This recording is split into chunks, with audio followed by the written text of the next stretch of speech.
देखिए हम लोग एगो क्वेश्चन केवल छोड़े थे, कल पढ़े थे हम लोग, उसमें एगो खाली क्वेश्चन छूट गया था 1.2 का ना।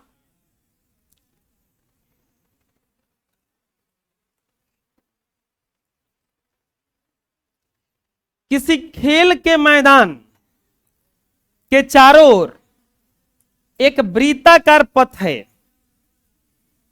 किसी खेल के मैदान के चारों ओर एक वृत्ताकार पथ है। इस मैदान का एक चक्कर लगाने में सोनिया को 18 मिनट, जबकि इसी मैदान का एक चक्कर लगाने में रवि को 12 मिनट लगता है। मान लीजिए कि वे दोनों एक ही स्थान और एक ही समय पर चलना प्रारंभ करके एक ही दिशा में चलते हैं, तो कितने समय के बाद वे पुनः प्रारंभिक स्थान पर मिलेंगे।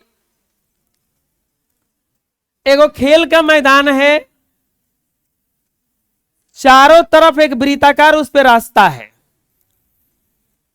खेल का मैदान है और उसके चारों ओर क्या है बच्चों, एक वृत्ताकार रास्ता है। खेल के चारों ओर, मैदान के चारों ओर क्या है, वृत्ताकार एक रास्ता है।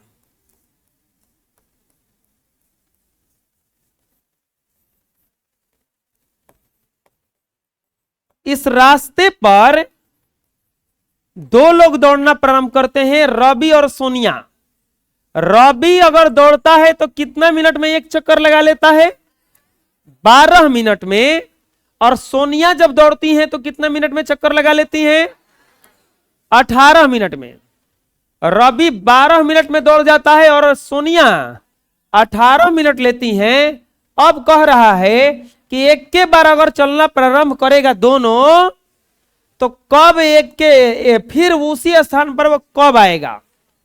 लिखेंगे वृत्ताकार मैदान का एक चक्कर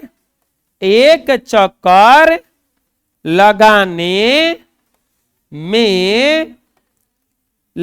में सोनिया द्वारा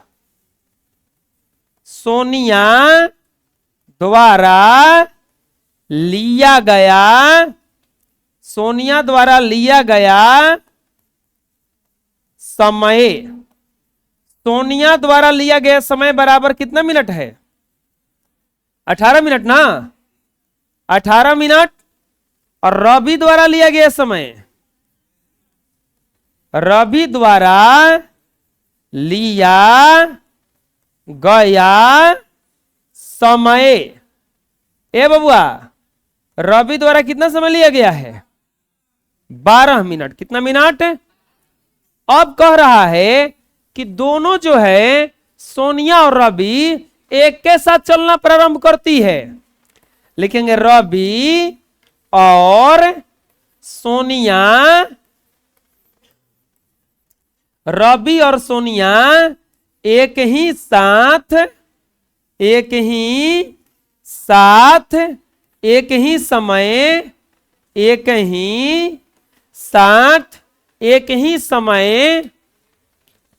रवि और सोनिया एक ही साथ एक ही समय पर चलना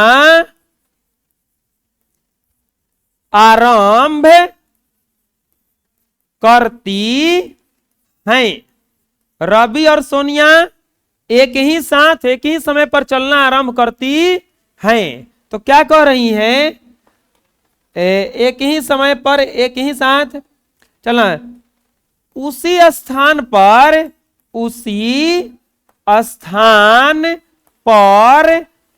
पुनः मिलने का समय बराबर हुआ।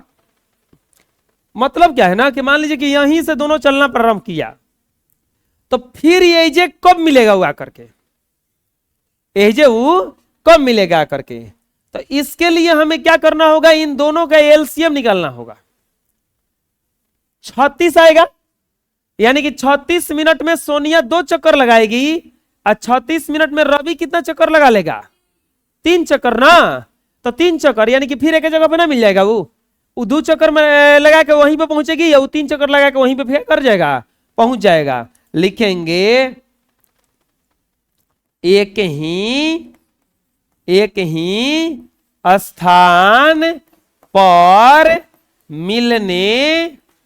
मिलने का समय, एक ही स्थान पर मिलने का समय बराबर एलसीएम 18,12।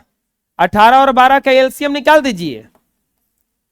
2 से कटेगा 9, 6, 3 से कटेगा 3, 2 नहीं कटेगा, 2 गुना 3 गुना 3 गुना 2, यानी कि एलसीएम कितना आया? 36। लिख देंगे अतः रवि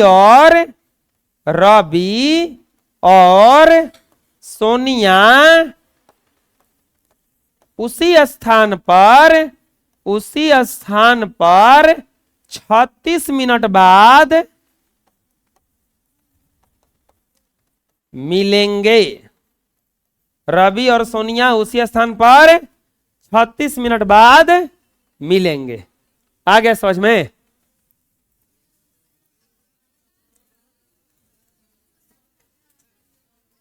सुनो अब, बच्चों चुप रहो। अब एक कॉन्सेप्ट आता है, शांत हो जाओ। अब एक कॉन्सेप्ट आता है कि यदि P अभाज्य संख्या हो, P कौन सा संख्या हो? अभाज्य संख्या हो। यदि P अभाज्य संख्या हो, यदि P अभाज्य संख्या हो और Q स्क्वायर को विभाजित करता हो। P एक अभाज्य संख्या है, Q स्क्वायर को क्या कर रहा है? ये विभाजित कर रहा है। Q स्क्वायर को क्या कर रहा है? ये विभाजित, मतलब Q स्क्वायर इस P से कट जा रहा है। क्या हो जा रहा है? कट जा रहा है। तो यही P Q को भी विभाजित करेगा। यही P Q को भी क्या करेगा? कॉन्सेप्ट समझिएगा ध्यान से। यदि P एक अभाज्य संख्या है और Q स्क्वायर को काट देता है, Q स्क्वायर इससे कट जाता है, तो ये P Q को भी क्या कर देगा? काट देगा। Q से भी क्या हो जाएगा? भागा लग जाएगा। मतलब ये एग्जांपल देखो, जैसे 7 एक अभाज्य संख्या है ना, 7 एक अभाज्य संख्या है ना, अगर ये 49 को विभाजित करता है, 49 का मतलब क्या हुआ? 7 का स्क्वायर। 49 का मतलब क्या हुआ? अगर ये 7 49 को विभाजित करता है, यानी कि 7 स्क्वायर को विभाजित करता है, तो ये 7 को भी विभाजित करेगा। यही कंसेप्ट है। तो 7 से 7 कट नहीं जाएगा। 5 अभाज्य संख्या है ना, अगर ये 25 को विभाजित करता है, 25 का मतलब क्या हुआ? 5 का स्क्वायर को विभाजित करता है, तो ये कितना को काटेगा? 5 को। फिर से देखते हैं। अभी बोलोगे कि तो एक दे रहे हैं। अगर ये 5 10 के स्क्वायर को विभाजित करेगा, 10 का स्क्वायर यानी कि 100, 10 का स्क्वायर यानी कि कटेगा कि नहीं कटेगा? तो यही 5 किसको काटेगा? 10 को भी। किसको काटेगा? ये P Q स्क्वायर को विभाजित करेगा। तो ये जो P है ये किसको विभाजित करेगा? Q को भी। नहीं समझ में आया? अभी 3 है, 3 अभाज्य संख्या है ना, अगर ये 12 के स्क्वायर को विभाजित कर देगा कि नहीं करेगा? 12 का स्क्वायर होता है 144। 3 से विभाज्यता का नियम बताए थे। जोड़ने पर अगर 3 से कटा तो ये 3 से पूरा पूरा क्या हो जाएगा? कट जाएगा। तो ये 3 12 के स्क्वायर को विभाजित करेगा कि नहीं करेगा? तो यही 3 किसको भी विभाजित कर देगा। अब समझ में आ गया? आपका बताना चाह रहे हैं, यदि P कोई अभाज्य संख्या हो और यह Q को विभाजित करता हो, Q स्क्वायर को, तो ये P Q को भी विभाजित करेगा। यही P Q को भी विभाजित करेगा। एक कंसेप्ट समझ में आ गया? दूसरा कॉन्सेप्ट क्या होता है, अगर कोई अपरिमेय संख्या हो, अपरिमेय संख्या किसे कहते हैं, वैसी संख्या जिसे P बटा Q के रूप में नहीं लिखा जा सके, वैसी संख्या जिसे P बटा Q के रूप में नहीं लिखा जा सके, या जो संख्या वर्गमूल के रूप में रहे और उसका पूरा पूरा वर्गमूल न निकल सके, तो वो टोटल संख्याएं कौन सी संख्याएं हैं, अपरिमेय संख्याएं हैं। कौन सी संख्याएं हैं, अगर कोई अपरिमेय संख्या में, अगर कोई अपरिमेय संख्या में, अगर कोई अपरिमेय संख्या में परिमेय संख्या को, अगर कोई अपरिमेय संख्या में परिमेय संख्या को जोड़ेंगे, घटाएंगे, गुणा करेंगे या भागा करेंगे, तो हर स्थिति में, हर स्थिति में अपरिमेय ही मिलेगा। हर स्थिति में क्या मिलेगा, अपरिमेय ही मिलेगा। लेकिन एक अपवाद है, शून्येतर व परिमेय होना चाहिए, शून्य को छोड़कर, शून्य को छोड़कर। खैर शून्य को छोड़ करके अगर जोड़िएगा घटाइएगा शून्यों को भी तो मिल जाएगा, गुणा करने पर परिमेय बन जाता है वो। अगर किसी परिमेय संख्या में शून्येतर परिमेय संख्या को जोड़ देंगे, घटा देंगे, चाहे गुणा कर देंगे, चाहे भागा कर देंगे, तो हमें कौन सा संख्या मिलेगा, समझ में आ रहा है हम क्या बताना चाह रहे हैं। अगर किसी अपरिमेय संख्या में किसी शून्येतर परिमेय संख्या को, हम शून्येतर संख्या बताए थे, शून्य को छोड़ करके सभी संख्याएं क्या कहलाती हैं, शून्येतर। तो शून्येतर परिमेय संख्या को हम जोड़ेंगे, घटाएंगे, गुणा करेंगे या भागा करेंगे, तो हमें क्या मिलेगा, अपरिमेय मिलेगा। क्या मिलेगा, अपरिमेय मिलेगा।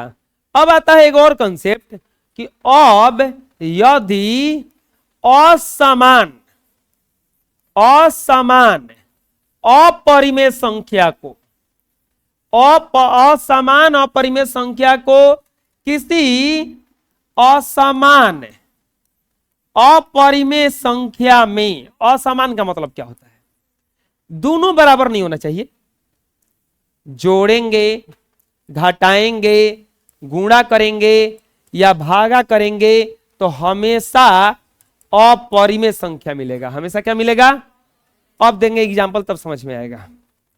√5 अपरिमेय संख्या है कि परिमेय संख्या है, अपरिमेय है।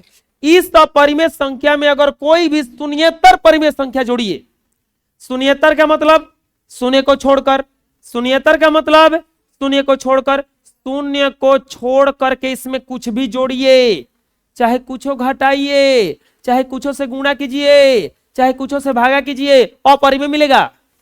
शून्य को छोड़कर बोलो 3 घटा दें, 3 जोड़ दें, √5 - 3 घटा दें, √5 गुना 3 कर दें, √5 भागा 3 कर दें, ये सब के सब कौन सा संख्या है, अपरिमेय। सब बस इतना समझ लो, साधारण भाषा में कीचड़ में गिरोगे खुद ही कीचड़ बन जाओगे।